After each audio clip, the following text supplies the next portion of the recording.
Hello everyone, welcome to Winged Horse Designs. I'm Donna Goodwin. I'm an independent Stampin' Up! Demonstrator located in Brookings, South Dakota. Today I'm bringing you a pre-recorded video showing you how to do this triple Z-fold card. So I'm going to switch cameras real quick so that I can better show you this card. So here's a better view of it. I'm using petal pink, so it's a little bit light. But we typically, when we do a Z-fold, we just do one little panel. And I found this from an Australian close to my heart demonstrator. And I just thought it was really cool. And what a unique idea that she did. Her name is Colleen. And she took and added 3 strips and turned it into a triple Z-fold card. And I thought that was really unique and really nice. So I thought I would duplicate that using obviously Stampin' Up! Products.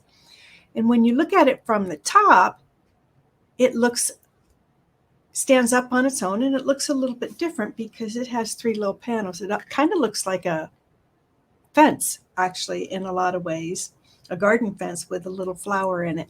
And then what I did is I put the sentiment and the writing piece on the back of it. So I just thought it was a lot of fun. It's really easy to do. The hardest part is cutting all the different pieces, but they're really pretty easy. So I'm going to set it up here in the corner, and we'll go ahead and get started on that. I have opted to use the Inked and Tiled stamp set from Stampin' Up! I just like the looks of this stamp set, plus it coordinates really nicely with the Inked Botanicals Designer Series paper. And as you can see, I've used up a lot of this paper, but you can find that by going out to the website. Also want to mention yesterday, June 1st, began the beginning of the Designer Series paper sale. Not all Designer Series papers are on sale, but several of them are. And so all of these are on sale, these 3 on this page. And these 3 are, and these are,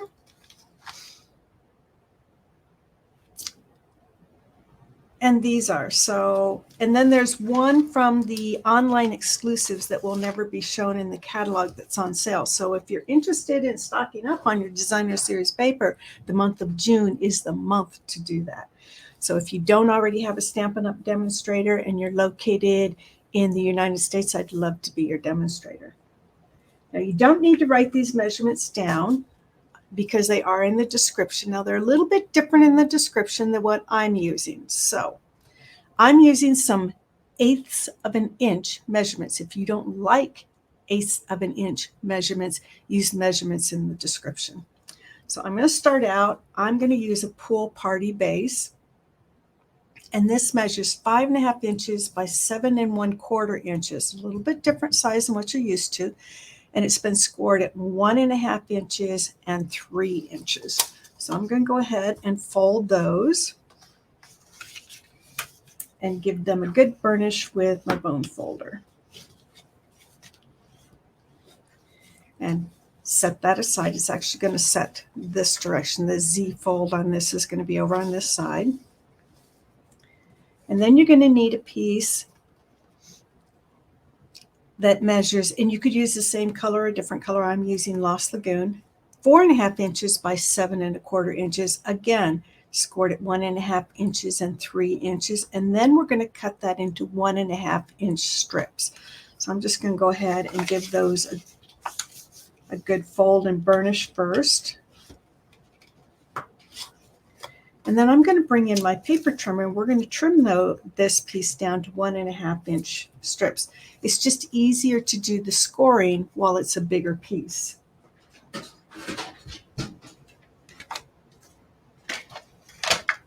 So we'll cut this into 1.5 inch strips so that we'll have 3 pieces that measure 1.5 inches by 7 1/4 inches and scored at each strip scored at 1.5 inches and 3 inches.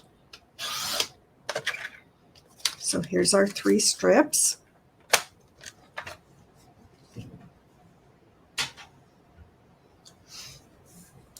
For this piece here, it measures 2 3/4 inches by 3 3/4 inches. For our stamping, a piece of basic white that measures 4 inches by 5 1/4 inches, and another piece for the front that measures 2 1/2 by 3 1/2.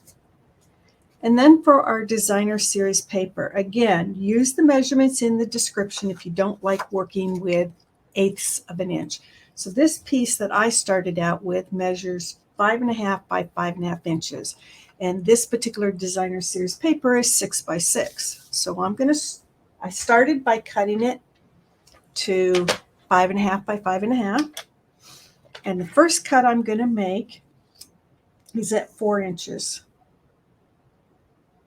Or 4 1/8 inches, excuse me. If you're using the measurements in the description, then it's going to be 4 inches. So I'm going to cut that off. And that should, with this piece, leave me with a piece that measures 1 3/8 of an inch. If you're using the measurements in the description, you're going to want to be working with 1 1/8. So you're going to start with something different than 5 1/2. And I'm going to cut this piece into 1 3/8 by 4, or 1 3/8 by 1 3/8, excuse me.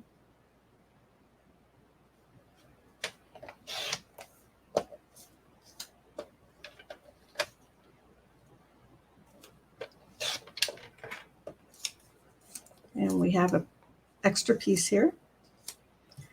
And then here's my 4-inch piece. So we're going to cut those into 1 3/8.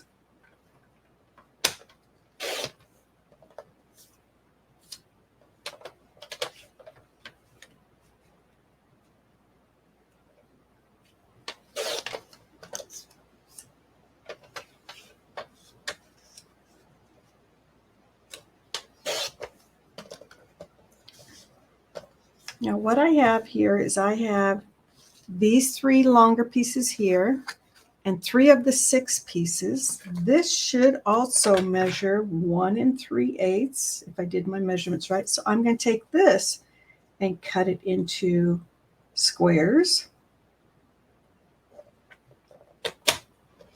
Luckily, this pattern isn't real matchy-matchy, so this is easy. If you have a real matchy-matchy pattern that you want to keep that pattern going as you come across, then you would want to be working with some 12 by 12 paper so that you can get all the way across this side, which you can't do with the 6 by 6.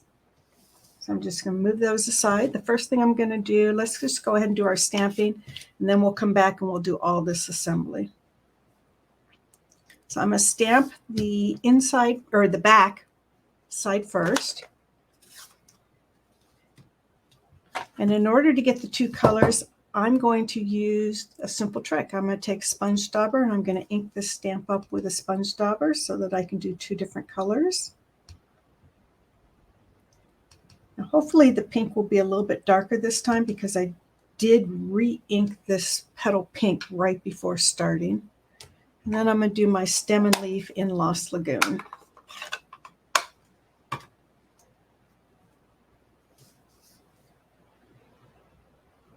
And I just like using sponge daubers when you have a stamp like this so that you can get the 2 different colors if you want.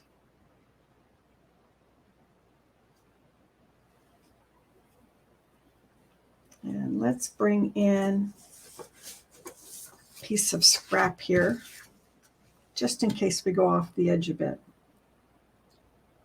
Because I want to be able to put happy birthday up at the top. So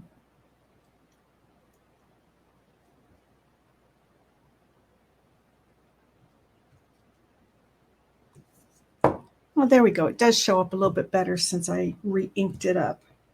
And then I'm going to stamp happy birthday because I always need birthday cards.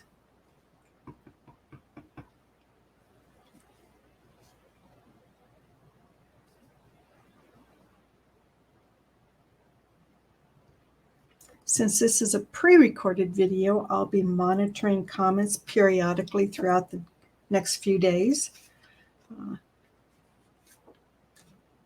So please do like, comment, and share if you're enjoying the videos that I do. And then I'm going to leave that out because then this piece, I'm definitely going to be going off of it. So I'm going to take that big flower again. I'm going to do the same thing. I'm just going to use my sponge daubers and ink it up.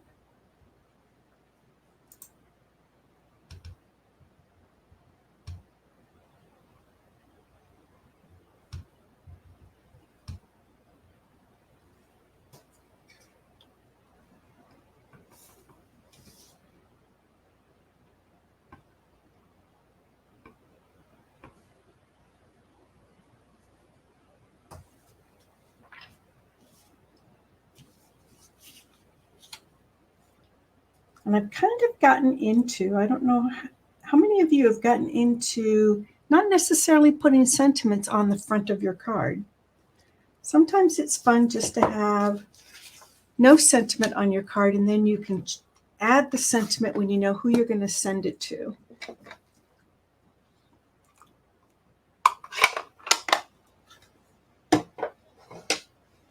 So there are pieces, and now it's a matter of putting it together. So I'm going to go ahead and glue these two pieces together. Like I said, the hardest part of this card is cutting all the pieces. That takes a little bit of time.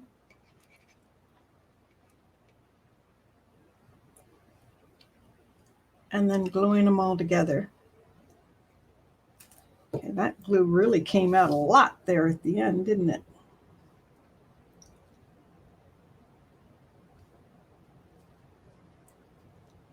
So I don't want to push it down too hard. I don't want that glue to ooze out. Give that a chance to dry. Now we're going to go ahead and put our designer series paper on our strips.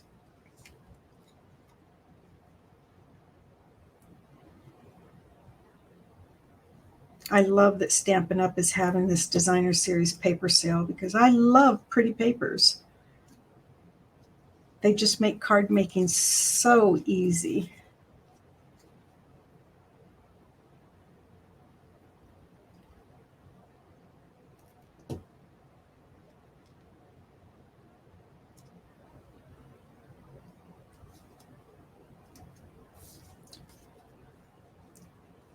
And to really keep us on our toes, they're also doing a joining special in the month of June as well. Normally, when you join Stampin' Up, you get $125 worth of product plus business supplies for $99. During the month of June, you get $155 worth of product and supplies for $99. So that's an extra $30 more of product than they normally give. And again, if you're interested in joining my team and you're in the United States, there are links in the description for both shopping in my store and for joining my team.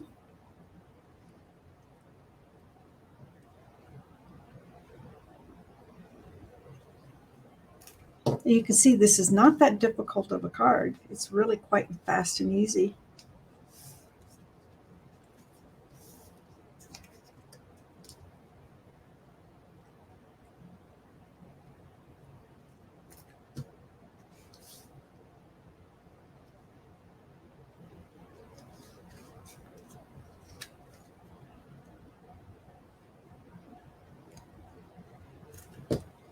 Now, I opted to keep all of my designer series paper the same, but you could be mixing and matching all of these.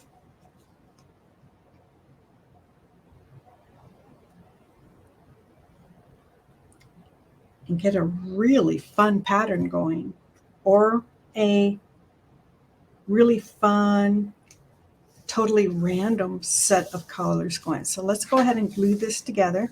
So I'm going to start. I'm actually going to bring in a piece of grid paper, and I'm going to use it to help me guide where I want to put these.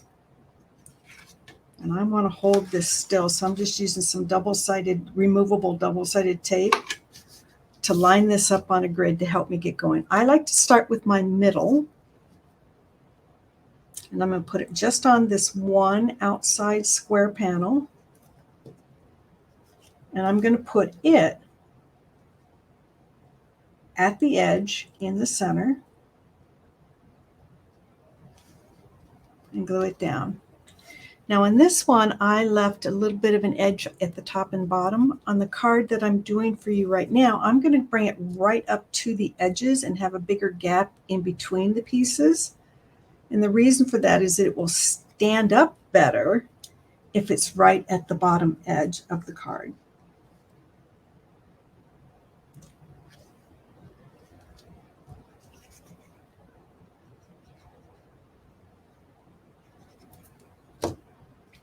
So if you want your card to be able to freestand and stand easy or not tip over, you want that bottom piece to be right at the edge. Okay. So I can take that and remove it now. I'm just going to fold these back with their Z. And then I'm going to fold this back. And so now I just need to glue these down. And the easiest way to do that is I'm just going to do what looks like about an inch, because I know I have an inch and a half there on the other side, and this way it won't stick to this side where it's not supposed to. But you could use your grid paper again if you need that extra confidence of where not to put your glue. We'll fold this C in, have that Z fold, and we'll just fold these right back on top of themselves.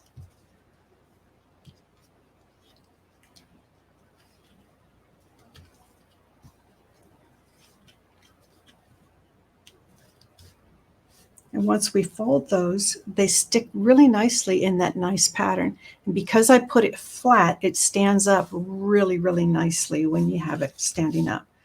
So for this part, we have these gaps and we don't want ink there. So what I like to do is I like to just flip it over so I kind of have an eyeball of where it goes. So I'm just going to put 2 little beads of glue, rows of glue, I guess, at the 2 edges.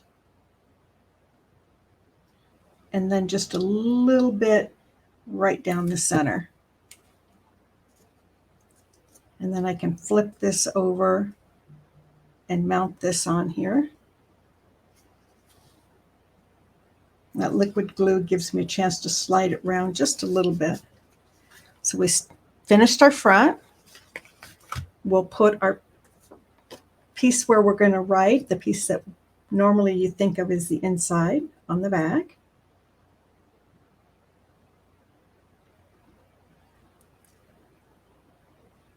And before I forget it, before the video is over, I want to mention that if you'd like to be in my newsletter list, I send out 3 newsletters a month.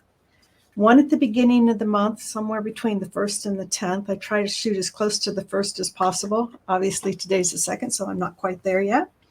That's full of all the different sales, like the designer series paper sale, the joining special, the paper pumpkin that's coming up, which is a monthly subscription. All those different kinds of things. One mid-month that is a tutorial, similar to what you're seeing here. However, that particular tutorial will only come to those who subscribe to my newsletter. So it's something you won't get from any of my other social media platforms. And then I send out a class reminder for any of you who might be local to me here in the Brookings, South Dakota area of when I'm holding my classes here at the home. So I'm not going to add any embellishments to this because it's kind of thick. However, I did put it in an envelope and tested it. If you put no embellishments on this, you can send it through the mail with a regular stamp without having to use any extra postage. So I hope you enjoyed working with, terrible lighting. I hope you enjoyed working with the Triple Z fold. I thought it was a lot of fun and definitely a different, unique take on the Z fold card. This is June, so the entire month of June, my lives and my pre-recorded videos like this one will all be based on different fun folds. And I hope you'll come back and join me every Friday for a pre-recorded video and every Monday at 10 a.m. for a live video for a live streaming of a different fold technique for the month of June. So have a wonderful weekend, everyone. Happy trails. Bye-bye.